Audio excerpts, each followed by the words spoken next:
তুরস্কের president Recep Tayyip Erdogan বলেছেন, আঞ্চলিক স্থিতিশীলতার জন্য সবচেয়ে বড় হুমকি বেনিয়ামিন নেতানিয়াহুর ইসরায়েল। আর এটা ওইটা না, কাপড় ধোয়ার একটাই সলিউশন, চাকা অল ইন ওয়ান। সৌদি আরবের যুবরাজ মোহাম্মদ বিন সালমানের সঙ্গে ফোনালাপকালে একথা বলেন তিনি। এরদোয়ান বলেন, চলমান উত্তেজনা কমাতে ইসরায়েলকে অবশ্যই থামাতে হবে। পারমাণবিক বিরোধ কেবল আলোচনার মাধ্যমেই সমাধান করা যেতে পারে। এদিকে ইসরায়েলের সঙ্গে চলমান হামলা পাল্টা হামলার মাঝে ইরানের প্রতি পূর্ণ সমর্থন প্রকাশ করেছে পাকিস্তান। পাশাপাশি বিশ্বের সব মুসলিম দেশকে ইসরায়েলের বিরুদ্ধে ঐক্যবদ্ধ হওয়ার আহ্বান জানিয়েছে দেশটি। শনিবার পাকিস্তানের জাতীয় পরিষদে বক্তব্য রাখার সময় প্রতিরক্ষা মন্ত্রী খাজা আসিফ বলেন, আমরা ইরানের পাশে আছি এবং তাদের স্বার্থ রক্ষায় প্রতিটি আন্তর্জাতিক মঞ্চে সমর্থন জানাবো। এদিকে ইসরায়েলি প্রধানমন্ত্রী বেনিয়ামিন নেতানিয়াহুর একটি পুরাতন ভিডিও ক্লিপ ভাইরাল হয়েছে।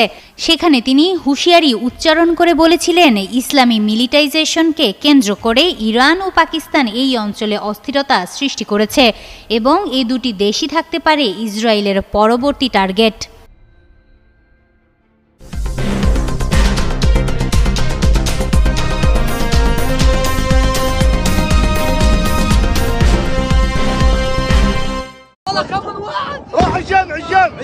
তুরস্কের প্রেসিডেন্ট রিসেপ তাইয়েপ এরদোয়ান বলেছেন, আঞ্চলিক স্থিতিশীলতার জন্য সবচেয়ে বড় হুমকি বেনিয়ামিন নেতানিয়াহুর ইসরায়েল। আর এটা ওইটা না, কাপড় ধোয়ার একটাই সলিউশন, চাকা অল ইন ওয়ান।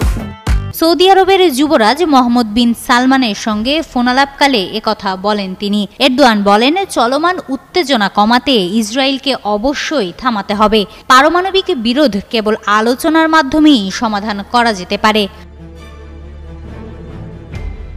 এদিকে ইসরায়েলের সঙ্গে চলমান হামলা পাল্টা হামলার মাঝে ইরানের প্রতি পূর্ণ সমর্থন প্রকাশ করেছে পাকিস্তান।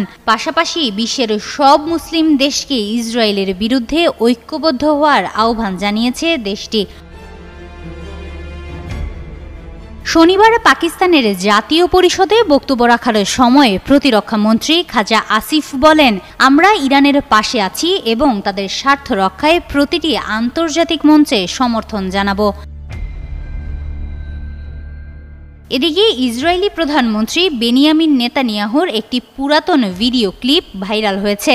সেখানে তিনি হুঁশিয়ারি উচ্চারণ করে বলেছিলেন, ইসলামী মিলিটাইজেশনকে কেন্দ্র করে ইরান ও পাকিস্তান